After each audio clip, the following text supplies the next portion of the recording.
تین جگہوں پہ اپنے دل کو دیکھو، لگتا ہے یا گھبرا رہا ہے؟ عند سماع القرآن، قرآن کے سامنے بیٹھ کے دیکھو، دل لگتا ہے یا گھبراتا ہے؟ فی مجالس ذکر، ذکر کی مجالس میں بیٹھ کے دیکھو، دل لگتا ہے یا گھبراتا ہے؟ فی اوقات الخلوہ، تنہائی میں بیٹھ کے دیکھو، دل اللہ کے لیے کچھ تڑپتا ہے یا گھبراتا ہے؟ فَإِن لَمْ تَجِدْهُ فِي هَذِهِ الْمَوَاطِنِ، اگر تیرا دل قرآن سے گھبرائے، اللہ کی یاد کی مجالس سے گھبرائے، تنہائی میں گھبرائے، تو پھر اللہ سے مانگ، اللہ تجھے دل عطا فرمائے۔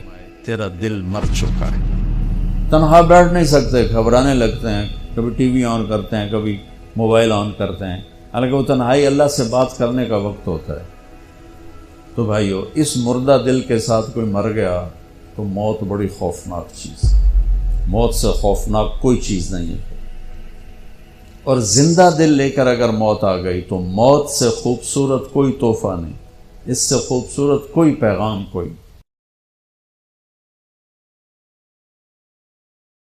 بسم اللہ الرحمن الرحیم، الصلاۃ والسلام علی سیدنا و مولانا محمد وعلی آلہ واصحابہ اجمعین، اما بعد۔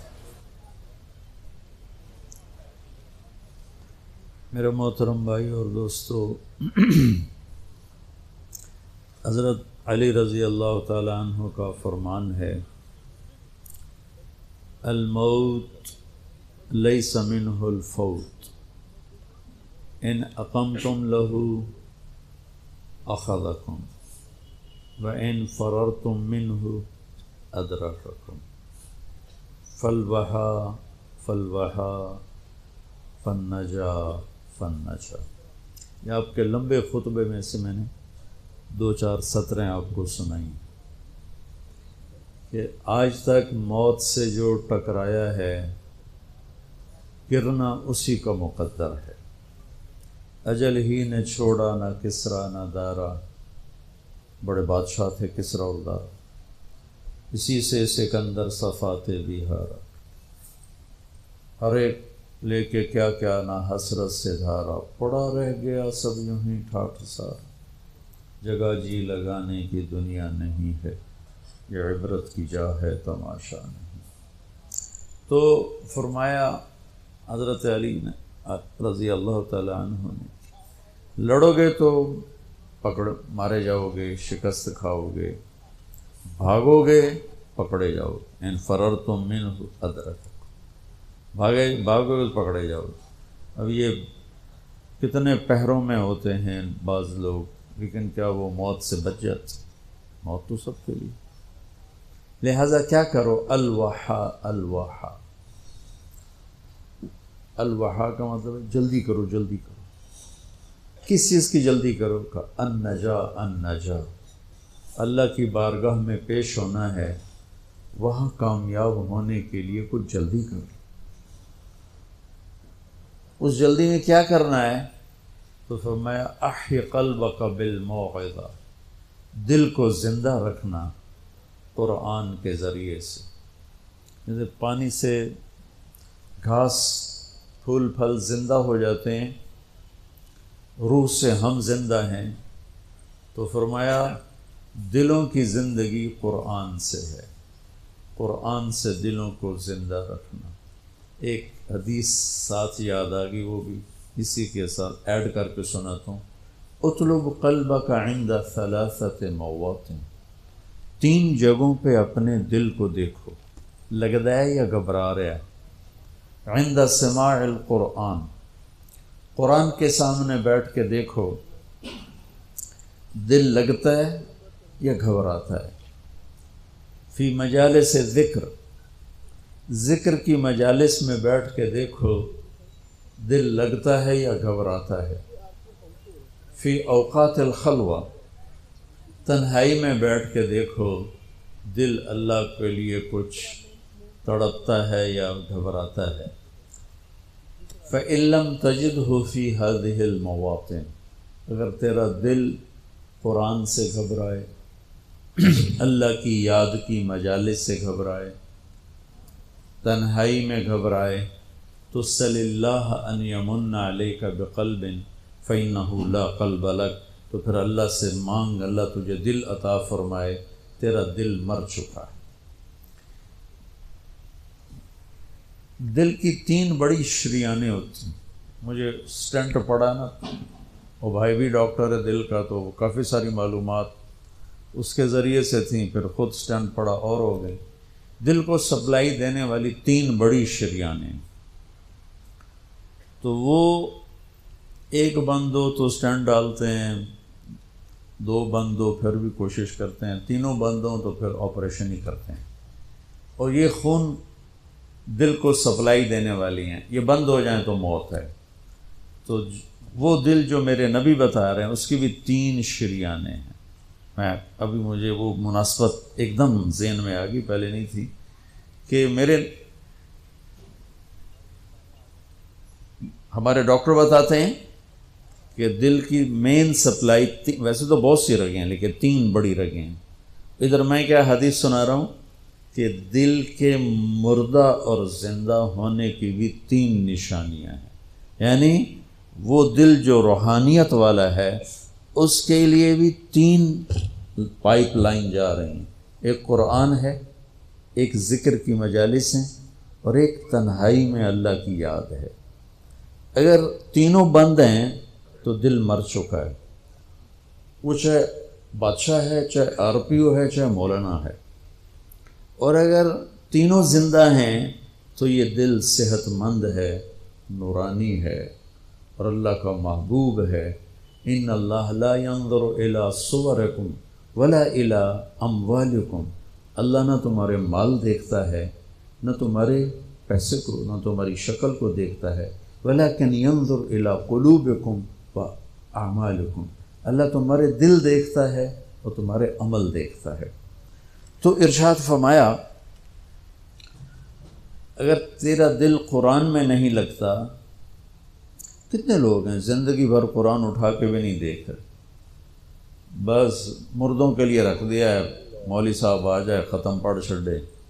محرم میں کوئی حافظ بٹھا دیتے ہیں قبروں پہ، جا بھائی ساڑے پیو دی قبر تے قرآن پڑھتے آ، آپ کو واللہ پڑھن دی توفیق نہیں ہوندی تو حافظہ میں جا کے بھایا ہوں۔ محرم میں جاتے ہیں نا، ایک رسم ہے، اچھی رسم ہے، قبریں تازہ ہو جاتی ہیں، کچھ بزرگوں کے لیے ایصال ثواب ہو جاتا ہے۔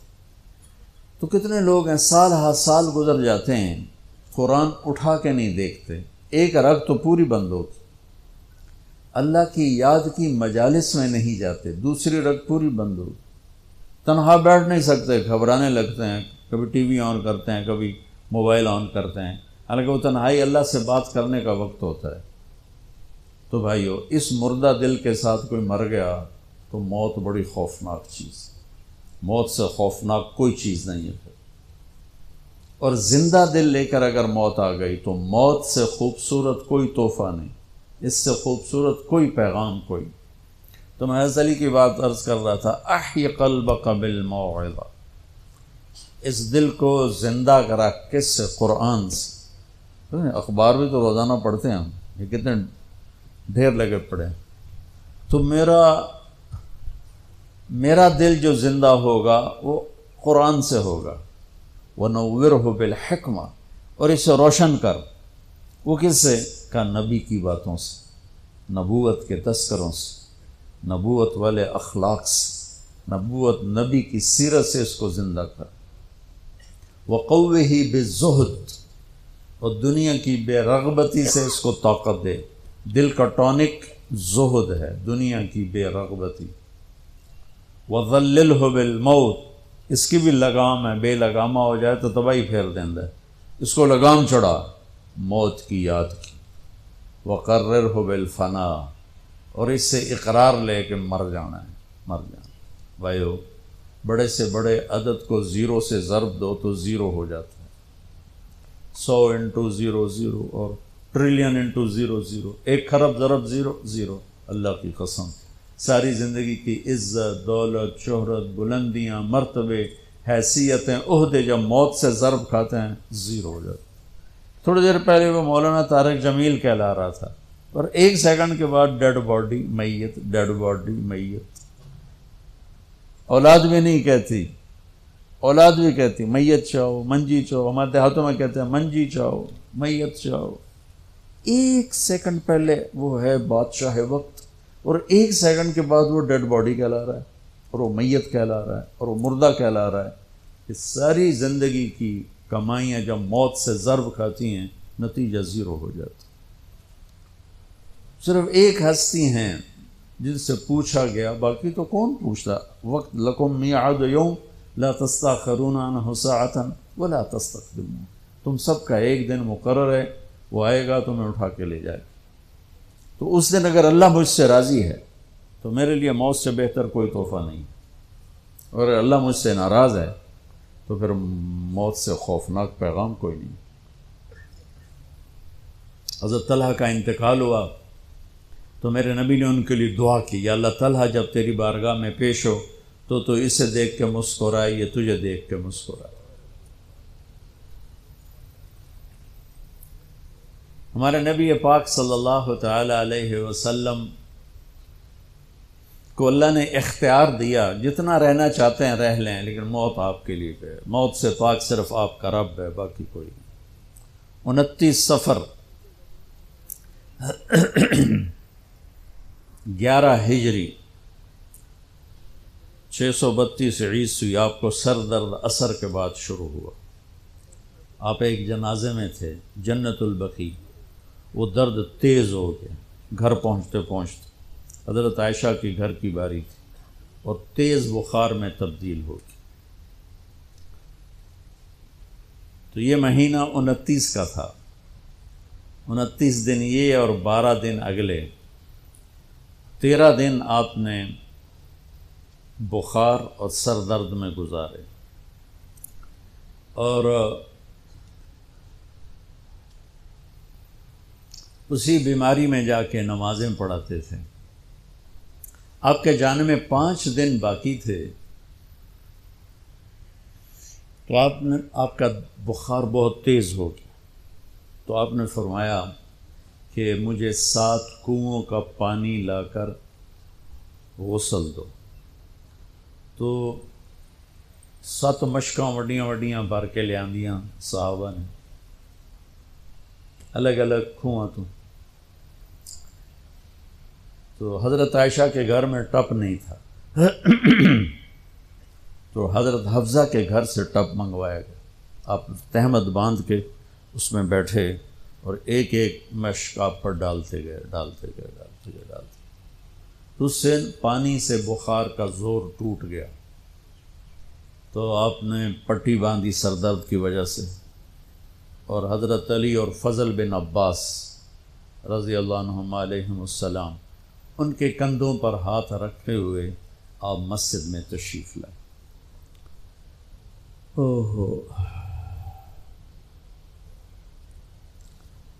اور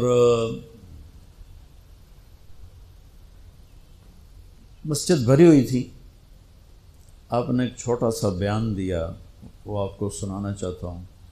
آپ نے فرمایا، لوگوں، میں ایک زمانہ تم میں گزار کے جا رہا ہوں، میں نے کسی کا حق مارا ہو تو مجھ سے لے لو، کسی پہ زیادتی کی ہو تو بدلہ لے لو، کسی کو تھپڑ مارا ہو، سوٹی ماری ہو، بدلہ لے لو، قیامت کے دن میرے اوپر کوئی مقدمہ نہ کر دینا، میں اس دن کی پیشی کو برداشت نہیں کر سکتا۔ جن کے طفیل لوگوں کی پیشیاں معاف ہو جائیں گی، جن کے طفیل حساب شروع ہو، جن کی طفیل کروڑوں اربوں گناہ گار ان کو معافی ملے گی، وہ امت کو کیا پیغام دے کے جا رہے ہیں کہ جب میرے ذمے کوئی ہے تو ہون لے لو، اتھے نہ منگیا جی۔ آپ نے اس کو اتنا دہرایا کہ صحابہ رونے لگے۔ آپ نے زندگی میں ایک دفعہ ایک سوٹی ماری، ایک دفعہ ایک سوٹی، جنگ خندق میں شکست ہو گئی، صحابہ دوڑے، تو اس دوڑ میں ایک صحابی کا پاؤں اللہ کے نبی کے پاؤں پہ آ لگا۔ وہ تیزی میں دوڑ رہے تھے، لہٰذا ان کو خیال بھی نہیں آیا، تو آپ کو تکلیف ہوئی۔ پاؤں وہ جنگی جوتا تھا، وہ تلوار سے بچانے کی، تو پاؤں تھوڑا سا مسلا گیا تو آپ نے اس کو ایک چھڑی ماری، اس کے جسم پہ زرہ تھی، زرہ تھا، تلوار نہیں چل دی تو سوٹی کی چلنی، تو آپ نے کہا اوجا تھا نہیں، ارے دیکھ کے تو چلتے، سنے مجھے تکلیف پہنچائی، اتنا آپ نے کہا۔ وہ دہشت تھی اس وقت، بھاگ رہے تھے، شکست ہو رہی تھی، انہوں نے پیچھے مڑ کے بھی نہیں دیکھا، لیکن کہنے لگے کہ میں نے اپنے دل میں کہا کہ بس ہن تیری ہلاکت، اللہ دا نبی تیری وجہ تو تکلیف ہے گیا، ہن تیری معافی کوئی نہیں۔ ساری رات کہنے لگے مجھے نیند نہیں آئی کہ اب صبح جبریل آئے گا اور آ کر اللہ کا فرمان سنائے گا کہ اس کے لیے یہ سزا ہے، یہ عذاب ہے، کہ اللہ کے نبی مجھے کہہ رہے ہیں تو نے مجھے تکلیف پہنچائی۔ کہ میں سویا نہیں ساری رات۔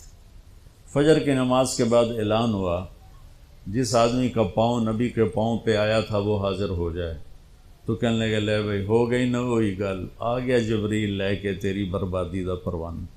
تو کہنے لگا میں کانپتا ہوا، ٹانگیں میرا ساتھ نہیں دے رہی تھی، میں کانپتا پہنچا دربار رسالت، تو آپ مجھے دیکھ کے مسکرائے اور فرمایا میرے بھائی کل میں نے آپ کو سوٹی مار دی تھی، اس کی میں نے آپ سے معافی مانگنے کے لیے آپ کو بلایا ہے کہ آپ مجھے معاف فرما دیں، اور اس کے بدلے میں یہ ایک چھوٹا سا ہدیہ آپ کو پیش کر رہا ہوں، آپ کو میں 60 اونٹنیاں گفٹ کرتا ہوں۔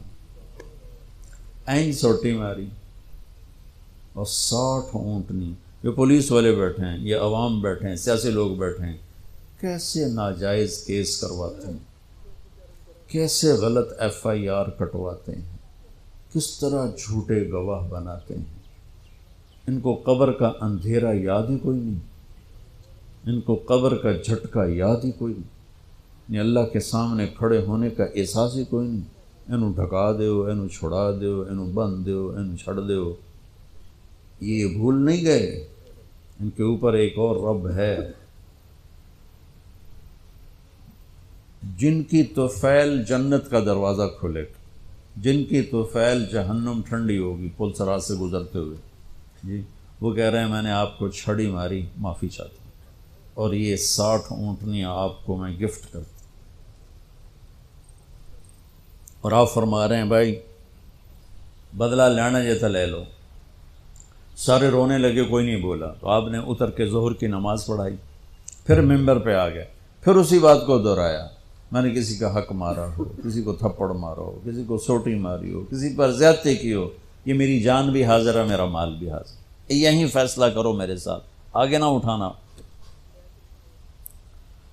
ایک آدمی کھڑے ہو گئے، یا رسول اللہ آپ نے میرے 3 روپے دینے۔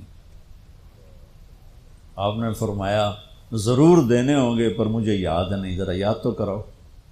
کہ یا رسول اللہ آپ کے پاس سائل آیا تھا تو آپ کبھی سائل کو لوٹاتے نہیں تھے کہ نہیں بھی میرے کو ہے کوئی نہیں، یہاں تک کہتے تھے وہ فلاں دکاندار سے جا کے ادھار لے لے، جب میرے پاس آئیں گے میں تیرا ادھار چکا دوں، خالی نہیں بھیجتے تھے۔ تو کہنے لگے یا رسول اللہ سائل آیا تھا آپ کے پاس تھے نہیں، آپ نے مجھ سے پوچھا تیرے پاس کچھ ہیں، تو میرے پاس 3 درہم تھے، تو آپ نے کہا اس کو دے دے میں تمہیں دے دوں گا۔ ہم نے کہا ہاں یاد آ گیا۔ تو پھر آپ کے گھر میں تو ایک چھٹانک تیل نہیں تھا کہ ڈیوا بال جائے، تو آپ نے فرمایا اپنے چچا زاد فضل بن عباس، فضل تو میرا یہ قرضہ ذمہ لیتا ہے؟ تو ایک عجیب بات بتاؤں، آپ مقروض کا جنازہ نہیں پڑھاتے تھے، جس کے سر پہ قرضہ ہوتا تھا اس کا جنازہ نہیں پڑھاتے تھے، ساری زندگی خود قرضہ لیا۔ لیکن قرض لینے دینے میں انسان سے جو پھر بے اصولیاں ہوتی ہیں، اس میں جو نفرتیں پیدا ہوتی ہیں، اب دیکھتے نہیں ہو یہ فیصل آباد کے بازاروں میں روزانہ تاجر کیسے گریبان پکڑ کے ماں بہن کی گالیاں دے رہے ہوتے۔